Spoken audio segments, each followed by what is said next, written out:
Les amis, bonjour. Ravi de vous retrouver pour la paracha de la semaine. Paracha de la semaine, paracha Tetzavé. Je voudrais dédier ces quelques paroles de Torah pour la guérison de ma maman Rivka Bat Rachmona et pour la guérison de mon papa Rami Ben Azizak. Kadosh Baruch Hu leur donne une grande et une bonne santé. Et bien sûr, pour la réussite de tous nos soldats, que tous nos soldats reviennent chez eux à la maison en bonne santé et sans être blessés, Bezrat Hashem. Pour tous les blessés d'Israël, pour tous les malades d'Israël, que le Hu leur donne une grande réfoua chez les mains. Et bien sûr, pour nos Khatoufim, les otages qui rentrent très vite à la maison en bonne santé, Bezrat Hashem. Alors la paracha de la semaine, paracha Tetzavé, qui fait suite à la paracha de Teruma, qui sont en général lues ensemble, Teruma et Tetzavé, mais cette année à Nébisextil, donc elles ne seront pas lues ensemble. Et dans cette paracha, il y a quelque chose d'inhabituel.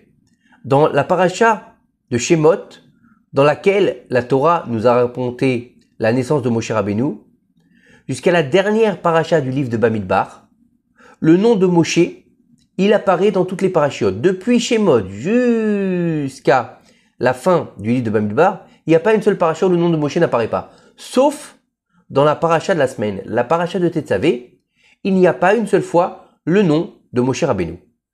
Il est rapporté dans le Zohar HaKadosh, paracha Pinchas, Moshe Rabbeinu, suite à la faute du veau d'or, il a demandé à Kadosh Baruch Hu de pardonner aux enfants d'Israël. Il a demandé à Kadosh Baruch Hu ne fais pas disparaître du monde le peuple d'Israël à cause du péché du veau d'or. Moshe lui a dit, si tu n'acceptes pas, qu'Hachem nous en préserve, il lui a dit comme ça à Kadosh Baruch Hu, et pourtant, si tu veux pardonner leurs fautes, sinon, efface-moi du livre que tu as écrit. Voilà ce que Moshe Rabbeinu a dit à Kadosh Baruch Hu. Ou tu leur pardonnes, ou bien efface-moi ton livre. C'est pas la peine, j'ai pas besoin d'être présent dans ton livre. Si le peuple n'existe pas, j'ai pas de raison non plus d'exister. Ainsi, Moshe à Kadosh Baruch Hu, il va lui dire, je fais passer le peuple avant moi. J'ai pas besoin d'être écrit dans ton livre si tu ne les pardonnes pas. Et le peuple, bien sûr, il a été épargné. Dieu, il a pardonné au peuple d'Israël la faute du veau d'or. Mais il faut savoir que Akadosh Baruch Hu, il a été forcé de respecter le décret qui est sorti de la bouche de Moshe Rabbeinu. Pourquoi? Parce que lorsque un tzaddik va dire quelque chose, eh ben la chose elle va se réaliser. Et étant donné que Moshe Rabbeinu lui-même a fait le décret, il lui a dit efface-moi de ton livre si tu ne pardonnes pas. Donc il lui a dit à un moment, faut que tu m'effaces. Donc il lui a dit, il faut que tu m'effaces. Donc, Akadosh Baruch Hu, il a été tenu d'accéder à la requête de Moshe Rabbeinu, même s'il n'avait pas effacé le peuple d'Israël. Et c'est pour ça que dans la paracha de Tetzavé, le nom de Moshe Rabbeinu n'est pas une seule fois rappelé. Pourquoi? Ça sous-entend en fait l'acceptation des paroles de Moshe. Efface-moi de ton livre. Et le Gaon du Vilna, il nous dit que Mesifrecha de ton livre, c'est l'acronyme de Mesefer Chaf, le livre 20. Ça veut dire quoi le livre 20? Alors il faut savoir, en comptant les parachiotes de la première paracha à la 20e paracha, nous arrivons à la paracha de Tetzavé.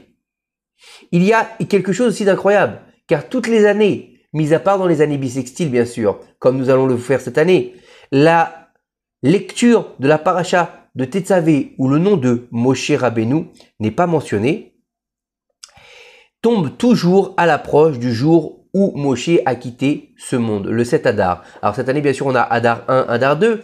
Il y a à savoir est-ce qu'on fait la Hilula de Moshe Rabbeinu en Adar 1 ou Adar Bet. C'est pas le propos. Le propos, il est qu'en général, la paracha de Tetzavé, elle est toujours proche, sauf les années bissextiles, du jour de la Hilula de Moshe Rabbeinu. De sorte qu'en fait, que le fait de ne pas mentionner son nom dans la paracha va laisser sous-entendre la date de sa disparition et son départ de ce monde. Comme si il s'était voilé dans cette paracha. Il est là, il est présent, comme encore au jour d'aujourd'hui. Moshe Rabbeinu est le plus grand de tous les prophètes, celui où il n'y a pas une journée sans on va rappeler son nom. Où est-ce que tu as entendu ça? Dans la Torah. Qui est-ce qui a rapporté ça? Moshe Rabbeinu. Halakha, il est Moshe Mishnai. Toutes les halakhot ont été données à Moshe au mont Sinaï. Donc, dans cette paracha, du fait que l'accent est mis sur la grandeur de Moshe Rabbeinu, ben oui, Tout de suite, dès le premier verset, Dieu il va lui dire « Et toi, tu ordonneras aux enfants d'Israël de prendre pour toi. » Il lui a pas dit de prendre, il lui a dit de prendre pour toi une huile d'olive pure concassée pour les luminaires afin d'alimenter la lampe continuellement. Donc en fait, on voit que dès le début de la paracha, Hachem il va ordonner à Moshe, il va lui dire prendre pour toi, il va le monter dans un niveau, même si Moshe n'apparaît pas en tant que nom de Moshe, il va apparaître tout au long. Veata, et toi, qui c'est toi? C'est Moshe Rabbeinu. Le Or HaChaim HaKadosh, il va nous dire que pour le premier exil d'Israël, l'exil de Babylone, les enfants d'Israël ont été rachetés par le mérite d'Avraham Avinu de mémoire bénie. Pour le second exil, l'exil de la Perse, les enfants d'Israël ont été rachetés par le mérite d'Yitzhak Avinu de mémoire bénie.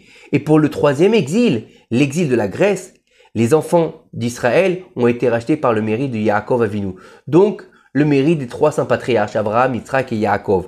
En ce qui concerne le quatrième et le dernier exil, l'exil d'Édom, l'exil de Rome, l'exil dans lequel on se trouve aujourd'hui encore. D'accord? Le plus dur et le plus long de tous les exils. Plus de 1900 ans que nous sommes déjà en exil, qu'on a pleuré au 9 Av sur cet exil-là. Plus de 1900 ans, on est en exil, on est en galoute, même si on est en Israël, on est en galoute, puisque le Beth Amikdash n'a pas été reconstruit et que le Mashiach n'est pas venu, on est encore en galoute. D'accord? Alors nos sages nous disent que nous serons rachetés par le mérite de qui? De Moshe Rabbeinu. D'accord? De mémoire bénie. C'est là le sens de « et toi, ordonne aux enfants d'Israël », c'est-à-dire toi, Moshe, ordonne et rapproche de toi. Le mot Tetzavé renferme un langage de quoi? De lien. Donc lie-toi aux enfants d'Israël. Lie-toi aux enfants d'Israël afin de les faire sortir du dernier exil pour la véritable délivrance finale. Comme le disent nos sages, le premier exil et le dernier exil, c'est le même libérateur. C'est la même Neshama qui va venir libérer. Une fois il s'appelle Moshe, une fois il s'appelle Mashiach.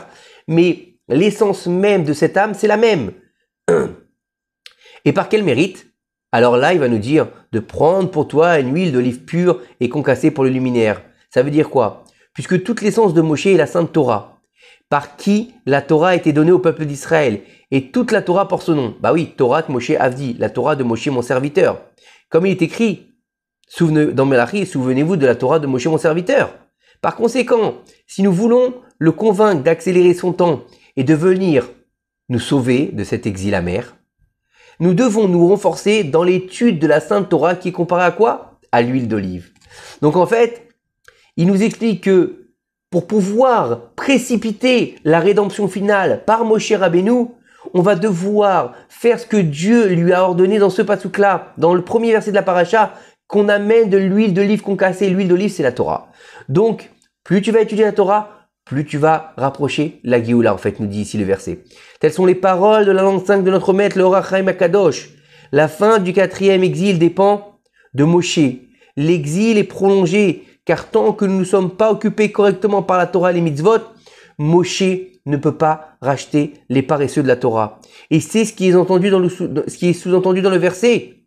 Et toi, tu ordonneras aux enfants d'Israël, en suivant la voie d'eux, car à ses anges il a été ordonné. Car Moshe, Rabbeinu, nous gouvernera dans l'avenir, mais à la condition que le peuple d'Israël s'attache et s'occupe de la Torah. La Torah est comparée à l'huile d'olive, car tout comme l'huile flotte au-dessus de n'importe quel liquide, la Sainte Torah inonde et élève l'ensemble du peuple d'Israël au-dessus de toutes les nations et au-dessus des souffrances de l'exil. Si on arrive à comprendre ça, c'est qu'on peut être au niveau de l'huile d'olive. Au-dessus, elle ne se mélange jamais avec un autre liquide. Elle est toujours au-dessus, elle est jamais en bas, elle est toujours en haut. Quand est-ce qu'on va attendre? Qu'est-ce qu'on attend pour être en haut et pas en bas? Qu'est-ce qu'on attend pour ne pas se mélanger aux nations du monde? Non, on veut être comme Esav, on veut se mélanger avec Esav, on veut être comme tout le monde. Non, t'es pas comme tout le monde, t'es différent, t'es comme l'huile d'olive, t'es Israël.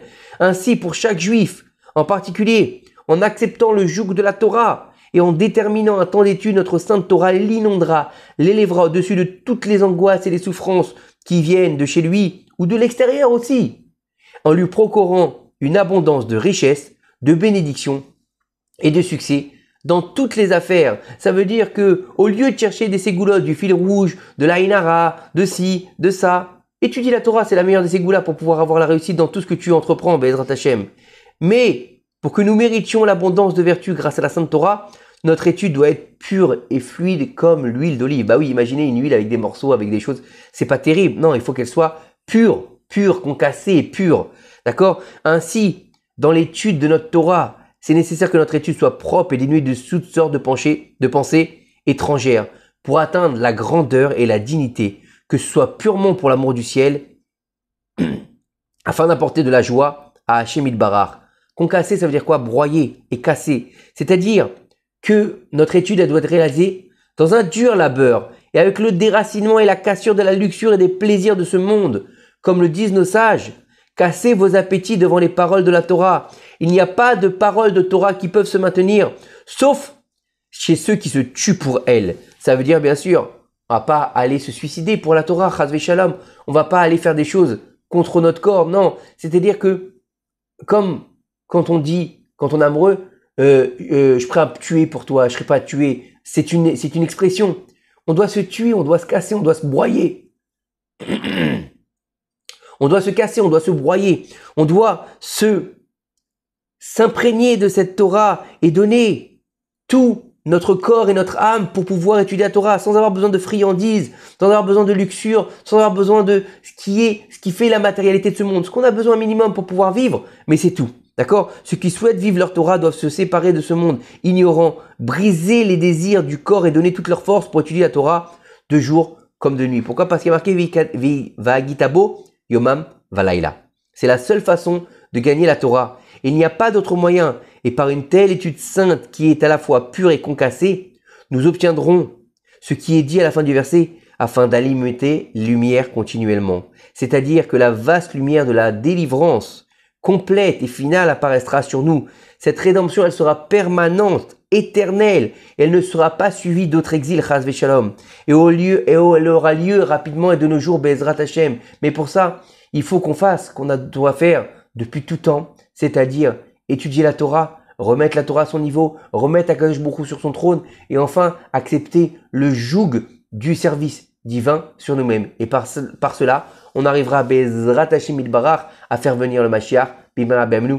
Amen, Kineraton, que ces quelques paroles de Torah nous aident à le faire venir de nos jours. Amen, et qu'elles permettent à toute cette situation qu'on vit en ce moment de s'arrêter et de voir enfin la Géoula Shlema avec la reconstruction du troisième Beth Amikdash. Bimara Bemnu. Amen. Shabbat, Shalom ou Mevorach.